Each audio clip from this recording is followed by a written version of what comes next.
Dear friends, I'm Operator Starsky, and this is day 1104 of Russia's illegal and unprovoked aggression against Ukraine.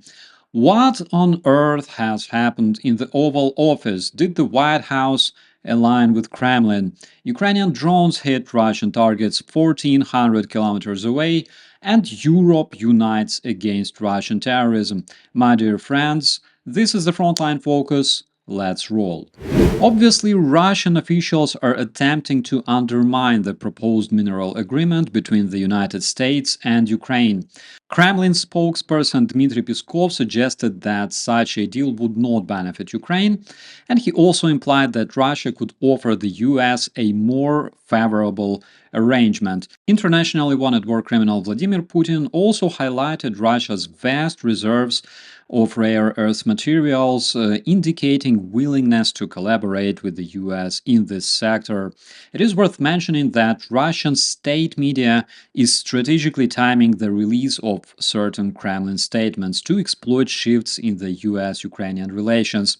For instance, comments by Peskov on 26th of February regarding US foreign policy changes aligning with Russia's views were all reported by major Russian outlets on 2nd of March. To understand why, we should take a look at what's happening on the front line, because on the 2nd of March, Russian terrorists continued offensive operations in the Kupiansk direction, but they did not advance, even despite bringing several tanks and using the multiple launch rocket system fire to support their advance. The failed Russian offensive was also confirmed by the Ukrainian military on the ground. As a summary, we can see that Russia is actively working to counter the US Ukraine collaborations, particularly in the mineral sector, while its military efforts in Ukraine face challenges. Tonight, a Russian kamikaze drone hit an apartment building in Kharkiv during a Russian strike on civilian infrastructure. We know that 8 people were killed or wounded due to this attack, including a 7-year-old. Also tonight, one of the biggest Russian oil refineries, Bashneft, in the city of Ufa, was visited by good Ukrainian drones.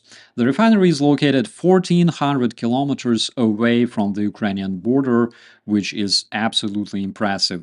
This refinery is known for producing 60 different products, including all sorts of fuel for the Russian military. In total, there's 3 Bashneft refineries in Ufa with the combined annual processing capability of about 24 million tons of crude oil. How do you think can Russia protect all their refineries from good Ukrainian drones? Please let me know if you think it's possible. Now, before switching to this disgraceful event that took place in the White House the other day, let me remind you about this one. And I want to ask you a very simple question tonight. Do you want Ukraine to win this war? I want the war to stop.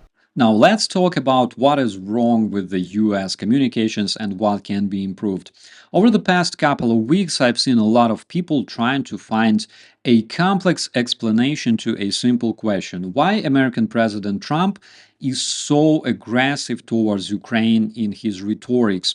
Why does he attack Ukrainians at the same time endorsing invader and war criminal Putin as a good guy who wants peace for his people? Before speaking about why, let's talk about what as far as communications.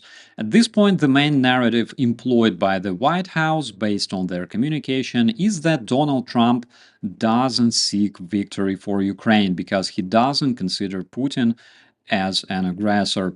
For example, in his recent post, Donald Trump called to worry less about Putin, and generally in all his previous publications, he referred to Putin as a good guy. We can see a really strong policy as far as the US communications that American officials are forbidden to call Putin an aggressor, which can be clearly seen, for example, in the US proposed resolution in the United Nations, or, for example, during the hearings in the Senate.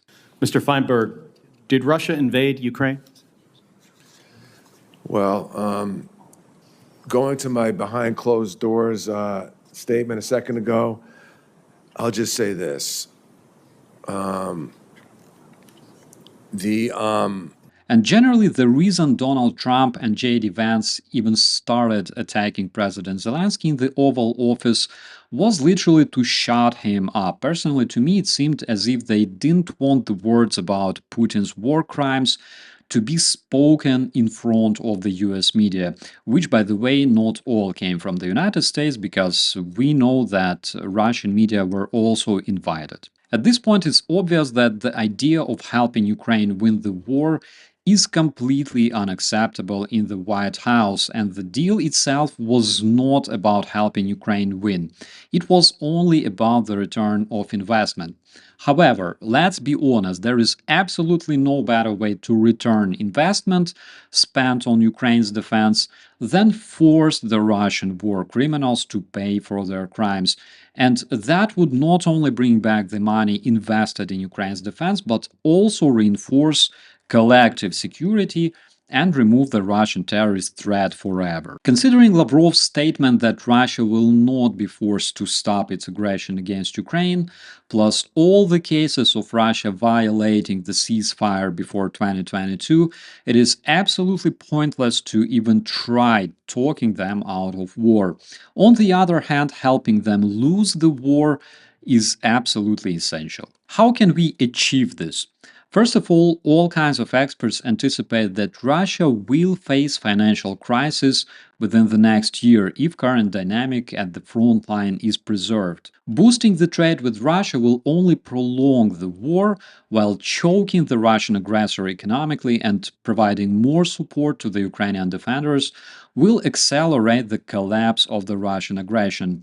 It's a fact that today Russia is running out of resources for its war. That is why they need Ukraine to be forced into negotiations as soon as possible. And that is why they communicate this through their channels and different influencers, for example, like Tucker Carlson, who already went to Russia twice to deliver their narratives to the Western audience, but for some reason, not vice versa. But despite the aggressive policy of the Trump administration towards Ukraine, President Zelensky announced that he still relies on the US Ukraine cooperation and is ready to sign the mineral deal if Trump invites him for a constructive dialogue.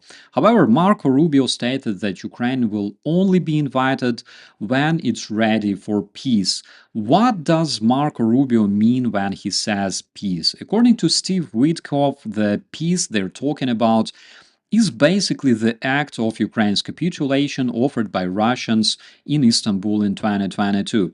At this point, this is the only solution that is acceptable to the Trump administration, and we have never heard about any other peace plan besides this one. In the meantime, Europe is getting more and more consolidated around improving their defenses and supporting Ukraine. During the summit in London, the European leaders came up with three key outcomes. First of all, French President Macron and British Prime Minister Starmer proposed a one-month truce between Ukraine and Russia. The initial truce would not cover ground fighting, though, due to the monitoring challenges along the extensive front line. Also, European leaders emphasized the need to improve defense expenditures in response to Russia's militarization. Macron suggested that Europe defense spending should reach 3 or 3.5% of GDP. In addition to this, Prime Minister Starmer announced the creation of a coalition to support Ukraine, involving significant financial loans and military aid, including air defense missiles.